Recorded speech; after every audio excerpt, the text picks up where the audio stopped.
মেঘমালা আকাশে উড়ে উড়ে যায়, পর্বত চূড়া হয়ে। আল্লাহু আকবার, আল্লাহু আকবার, আল্লাহ। কি হচ্ছে কি আব্দুল্লাহ, তুমি এখনো ঘুমিয়ে আছো? এই যে আমি এত ডাকাডাকি করছি, তোমার কানে যাচ্ছে না? কি কি হয়েছে মা? চোর ঢুকেছে ঘরে? চোর ঢুকেছে? ঘরে চোর ঢুকেনি, কিন্তু তোমার মনে শয়তান ঢুকে গেছে। মানে কি মা, এসব কি বলছেন? মানে হলো, কখন আসরে আজান দিয়েছে, এখন কি রাত যে চোর ঢুকবে? ঘুমোতে ঘুমোতে এতটাই বেহাল দশা করে ফেলেছো যে বুঝতেই পারছো না এখন দিন না রাত। ভেবেছো রাতের ঘুম দিয়েছো? আসরে আজান সে কখন দিয়েছে, সবাই নামাজ পড়ে ফেলেছে, তুমি মসজিদে যাবে কখন? তোমার সাথে সব বন্ধুরা নিশ্চয়ই এখন নামাজ পড়ে বেরিয়েও গেছে, আর তোমার কিনা নামাজে কোনো খবরই নেই। ঠিক আছে মা, পড়ে নিচ্ছি। আজ দেরি হয়ে গেছে, আর একদিনও যেন তোমাকে দেরি করতে না দেখি। ঠিক সময় মতো যেন তোমাকে নামাজ পড়তে দেখি। মেঘমালা আকাশে উড়ে উড়ে যায়, পর্বত চূড়া হয়ে আড়ালে হারায়। মেঘমালা আকাশে উড়ে উড়ে। কি হলো ভাইয়া, মা তোমার সাথে এত চেঁচামেচি করছে কেন? আর বলো না, আমি একটু গভীর ঘুমে চলে গিয়েছিলাম, সেই জন্য আজকে নামাজটা একটু দেরি করে ফেলেছি। আর মা আমার বন্ধুদের সাথে তুলনা দিচ্ছে। তুমি জানো আমার বন্ধুরা কত বাজে? আমার সব বন্ধুরা একটাও ভালো না। ওমর ফারুক নামাজ পড়ে, কিন্তু অন্য যারা আছে তারা ততটা নামাজ পড়ে না। ওরা তো নামাজের সময় বসে বসে শুধু গল্প করে, মারামারি করে। আর ওরা কত বাজে জানো? ওদের মধ্যে এক দুজন তো মেয়েদের সাথে। আল্লাহ! ছি, কি বলছো এইসব তুমি ভাইয়া? তোমার মুখের ভাষা এত বাজে হলো কি করে? তোমার এত বড় সাহস, তুমি কিবোধ করছো? মা তোমাকে নামাজ পড়তে বলেছে, আর তুমি কিনা সেটা না করে আমার সামনে কিবোধ করছো? তুমি কি ভেবেছো তুমি অন্যের কিবোধ করবে আর আমি সেটা বসে বসে শুনবো? কখনোই না। আমি আবার কখন কি বোধ করলাম? কি বলে এইসব মেয়েটা? আমি জানি না মনে হয় কিছু। না, জানো না, বড় বলেই তুমি সব জানো না। এই যে মাত্রই তো বললে বন্ধুদের অগোচরে আমার কাছে তাদের বদনাম করছো, এইটা কি গীবত নয়? আরে না, এটা আবার গীবত কি করে হয়? আমি তো যেটা সত্য সেটাই বলেছি। আর তুমিই বা এত রাখছো কেন? আমি যেটা বলেছি শুনলেই তো বুঝবে। তুমি কি বোকা হয়ে গেছো? তুমি জানো গীবত সমাজ বিধ্বংসকারী মারাত্মক এক গুনাহ। ইসলামে গীবত বা পরনিন্দা করাকে সম্পূর্ণরূপে হারাম বলে ঘোষণা করে তা নিষিদ্ধ করা হয়েছে। ইসলামের দৃষ্টিতে গীবত শোনাও অন্যায়। সুতরাং গীবত যেরকম পাপ, শ্রবণ করো তেমনই পাপ। অথচ এই পাপের কাজটি চায়ের আসর থেকে শুরু করে স্বাভাবিক আলাপচারিতায় যেন স্বভাবসুলভ ব্যাপার হয়ে উঠেছে। বলা যায় এখন তো কোনো বৈঠক গীবত ছাড়া যেন অসম্পূর্ণ হয়ে থাকে। কিন্তু এটা এমন কি কাজ যে এত গুনাহ? অনেকেই তো পরনিন্দাকে পাপ বা নিষিদ্ধ কোনো কিছু বলেই মনে করেন না, অথচ গীবত একটি জঘন্যতম পাপ। মদ্যপান, চুরি, ডাকাতি, ব্যভিচার ইত্যাদি থেকেও মারাত্মক ও নিকৃষ্টতম গুনাহ। কেননা এইসব পাপ তওবা দ্বারা ক্ষমা পাওয়ার উপযুক্ত। কিন্তু গীবতকারীর পাপ শুধু তওবা করলে মাফ হবে তা নয়, বরং যার বিরুদ্ধে গীবত করা হয়েছে সেই ব্যক্তি যদি মাফ করে তাহলে আল্লাহর কাছে মাফ পাওয়া যাবে। আরে বাবা, সবই বুঝলাম, কিন্তু আমি কি করে গীবত করলাম? কি করে হলো? হ্যাঁ, তোমাকে সেটাই বোঝাচ্ছি। গীবত আরবি শব্দ, যার অর্থ পরনিন্দা। ইসলামের পরিভাষায় কারো অনুপস্থিতিতে কোনো দোষ ত্রুটির অন্যের কাছে আলোচনা করাই গীবত, যদিও ওই দোষগুলো তার মধ্যে বিদ্যমান থাকে। এবার বুঝতে পেরেছ? তুমি যে তোমার বন্ধুদের নামে আমার কাছে তাদের অগোচরে গীবত করছো, তা যদি বুঝতে না পারো, এই নাও, নামাজ পড়ে এই বইটি পড়বে। তারপরে দেখবে গীবত সম্পর্কে এখানে কি কি লেখা আছে। এখন যাও, নামাজে যাও। নামাজের তো বেশ অনেকক্ষণ সময় হয়ে গেছে, আমি বরং ঘরেই নামাজ পড়ে নিতে পারি। হ্যাঁ, পড়ে নাও। মেঘমালা আকাশে উড়ে উড়ে যায়, পর্বত চূড়া হয়ে আড়ালে হারায়। হায় আল্লাহ, গীবত এত বড় অন্যায়!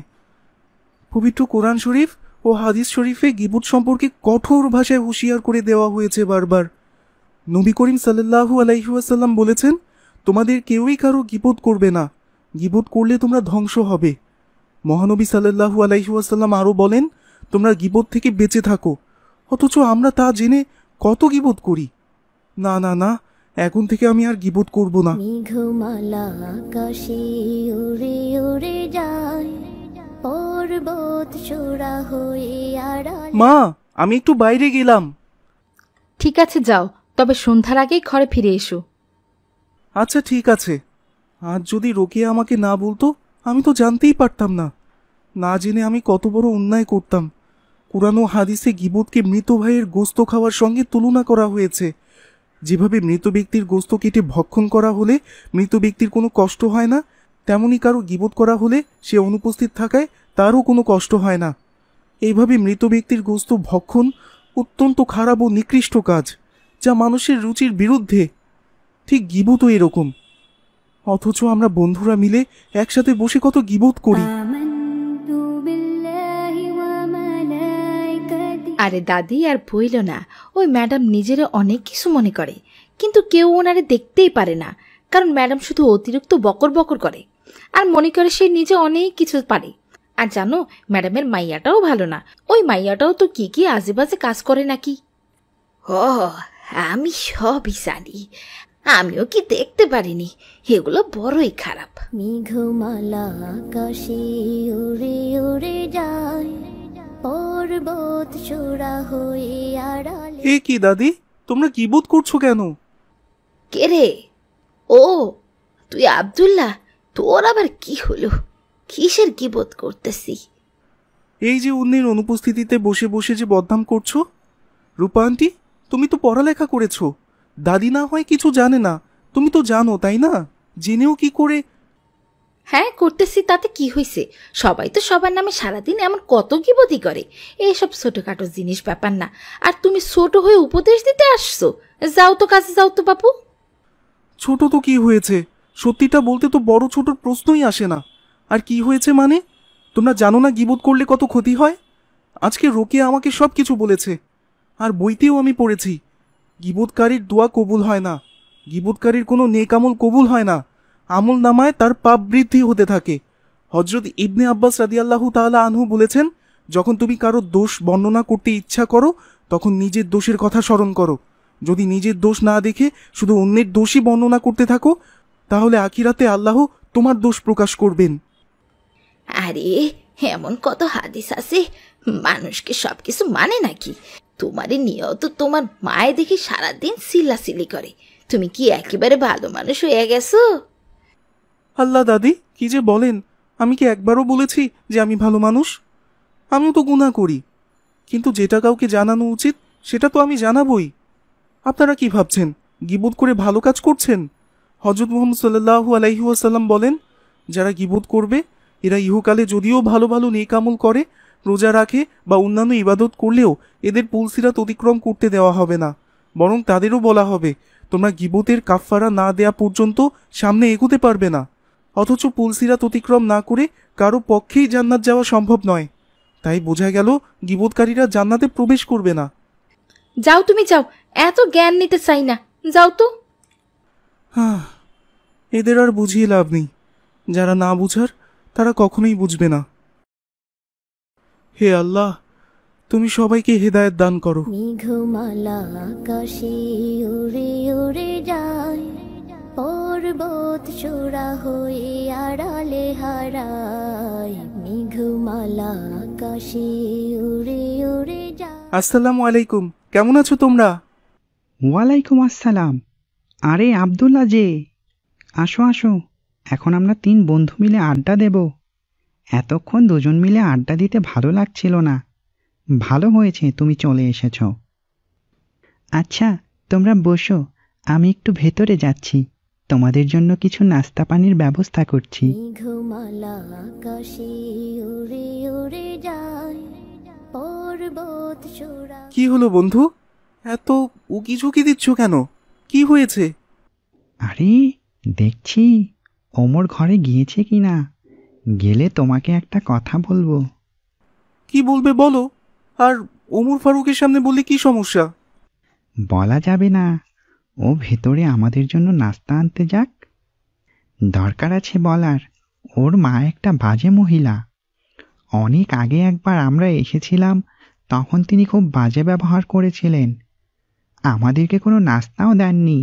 ওমর ফারুকের সৎমা উনি, ও ভালোই, কিন্তু ওর মায়ের মতো ও খারাপ হয়ে গেছে। খারাপের সাথে থাকলে মানুষ খারাপ হয়ে যায়। আমার বাড়িতে ভালো লাগে না বলে ওদের ওখানে এসে আড্ডা দেই। কিন্তু তুমি যদি চাও তাহলে তুমি আর আমি আড্ডা দেব, ওর সাথে আর আড্ডা দেব না, কি বলো? আর একবার এসব বলো না বন্ধু, তুমি জানো না তুমি কত বড় অন্যায় করছো। আল্লাহ, আজ যদি রুকাইয়া আমাকে না বলতো এসব, তাহলে তো আমি আজ সারাদিন গীবত করে গুনাহ করতাম। এই যে তুমি আমাকে বলছো এসব আমি শুনতাম, না হলে তোমার সাথে সাথে আমিও এসব বলতাম আর গীবত করতাম। মানে কি? তুমি কি বলো এসব আব্দুল্লাহ? মানে হলো ওমর ফারুক আমাদের এত ভালো বন্ধু, ও আমাদের বিনয় দেখিয়ে নাস্তা আনতে গেছে, আর তুমি ওর নামে দুর্নাম করছো। মানছি ওর মা খারাপ, কিন্তু তাই বলে তুমি পেছনে পেছনে নিন্দা করবে? তুমি জানো পরনিন্দাকে গীবত বলে, আর গীবত করলে জাহান্নামে গীবতকারীদের দেহ থেকে গোস্ত ঝরে পড়বে। এক আয়াতে বলা হয়েছে কঠিন শাস্তি ও দুর্ভোগ তাদের জন্য যারা পশ্চাতে ও সম্মুখে মানুষের নিন্দা করে থাকে।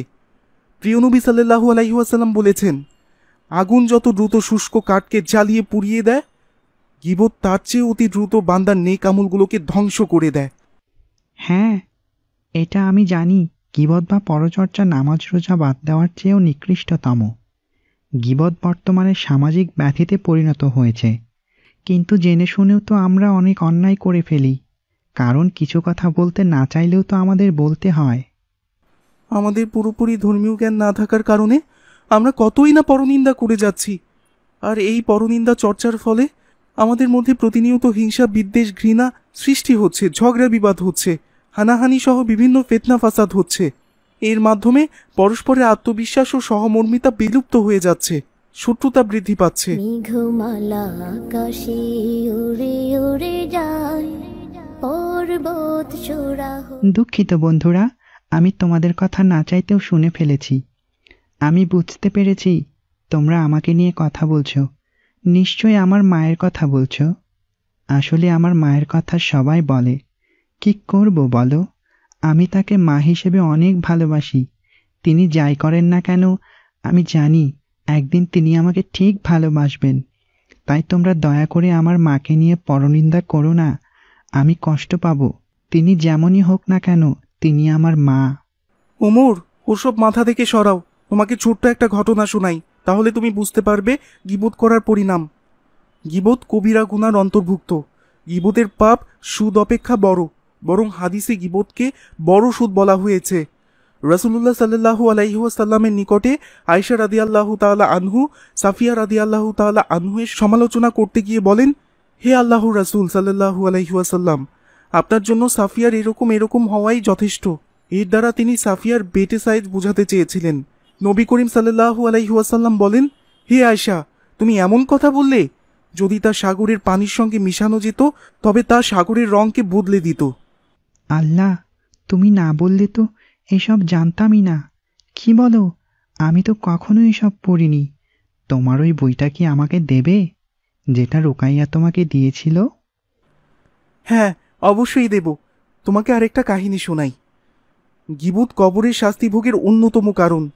একদা রাসূলুল্লাহ সাল্লাল্লাহু আলাইহি ওয়াসাল্লাম দুটি কবরের পাশ দিয়ে যাচ্ছিলেন। হঠাৎ তিনি থমকে দাঁড়ালেন এবং বললেন, এই দুই কবরবাসীকে শাস্তি দেওয়া হচ্ছে, তবে তাদেরকে তেমন বড় কোনো অপরাধের শাস্তি দেওয়া হচ্ছে না।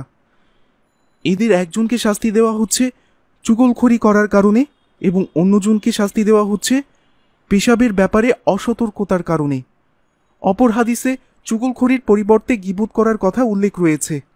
তবে কিছু কিছু ক্ষেত্রে গীবত করা জায়েজ, যেমন অত্যাচারী জালেম শাসকের সম্পর্কে গীবত করা যাবে। কারো দোষ দূর করার জন্য গীবত করাতে কোনো অসুবিধা নেই। কোনো ব্যক্তিকে সঠিক পথে ফিরিয়ে আনার জন্য বা পাপ কাজ থেকে লজ্জা দেওয়ার জন্য গীবত করা যাবে। কাউকে কোনো ভালো শিক্ষা ও সৎ পথে আনার উদ্দেশ্যে ওই ব্যক্তির গীবত করা যাবে। দ্বীন ইসলামের প্রতি উৎসাহী করার জন্য গীবত করাও বৈধ। কেউ যদি বিয়ের উদ্দেশ্যে কারো কাছে পাত্র বা পাত্রীর সম্পর্কে কোনো কিছু জিজ্ঞাসা করে বা জানতে চায়, তাহলে নিয়ম হলো দোষ ত্রুটি থাকলে তা বলে দেওয়া। তা গীবত হবে না, কারণ ওই পাত্রপাত্রীর দোষ ত্রুটি এখন না বললেও বিয়ের পরে যখন প্রকাশ পাবে তখন দাম্পত্য জীবনে অনেক ফিতনা ফাসাদ ও ঝগড়া বিবাদ হতে পারে। মোদ্দা কথা হলো, আমাদেরকে গীবতের ব্যাপারে খুবই সতর্ক থাকতে হবে।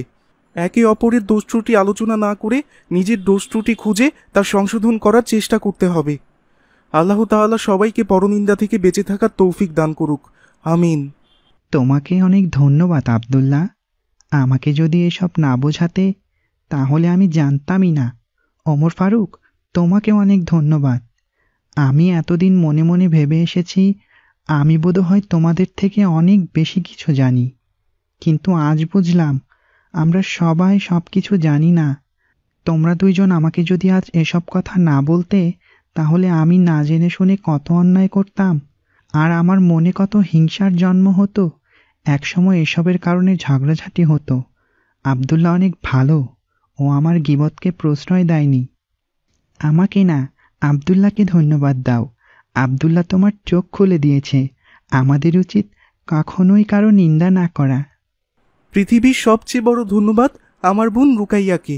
আজকে আমি রুকাইয়ার সাথে বসে বসে যখন গল্প করছিলাম তখন আমি জানতে পেরেছি যে আমি কত বড় অন্যায় করছি, কত বড় ভুল করছি। এই গীবতের ব্যাপারে সবাইকে আমরা জানাবো, নতুবা সবাই তো দোষ করবে, পাপ করবে। হ্যাঁ ঠিক আছে, তবে এখন চলো একটু নাস্তা খেয়ে নাও। মাগরিবের আজান দিয়ে দিবে খানিক পর।